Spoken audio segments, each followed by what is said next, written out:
بسم اللہ الرحمن الرحیم۔ حضرت ابو سعید خدری رضی تعالیٰ عنہ سے روایت ہے کہ نبی کریم صلی اللہ علیہ وسلم نے ارشاد فرمایا، اللہ تعالیٰ اہل جنت سے فرمائے گا، اے جنت والو۔ جنتی جواب دیں گے، ہم حاضر ہیں ہمارے پروردگار تیری سعادت حاصل کرنے کے لیے۔ اللہ تعالیٰ پوچھے گا کہ اب تم لوگ خوش ہو چکے؟ وہ کہیں گے اب بھی بھلا ہم راضی نہ ہوں گے، کیونکہ اب تو نے ہمیں وہ سب کچھ دے دیا جو اپنی مخلوق کے کسی آدمی کو نہیں دیا۔ اللہ تعالیٰ فرمائے گا، میں تمہیں اس سے بہتر چیز دوں گا۔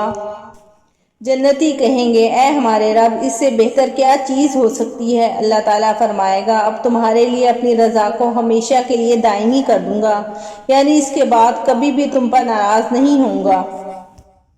حضرت صہیب رضی تعالیٰ عنہ سے روایت ہے کہ نبی کریم صلی اللہ علیہ وسلم نے فرمایا، جب جنت والے جنت میں چلے جائیں گے تو انہیں آواز دی جائے گی، اے جنت والو، اللہ تعالیٰ نے تم سے ایک وعدہ فرمایا تھا جو ابھی تک پورا نہیں ہوا۔ وہ حیران ہو کر کہیں گے کہ وہ کیا وعدہ ہے اے اللہ؟ کیا نے ہماری چہرے سفید نہیں کیے؟ کیا ہمیں دوزخ سے بچایا نہیں؟ اور کیا ہمیں جنت میں داخل نہیں کیا؟ اب تک کون سی چیز باقی ہے؟ اتنے میں پردے ہٹ جائیں گے اور جنتی اللہ تعالیٰ کی طرف دیکھنا شروع کر دیں گے۔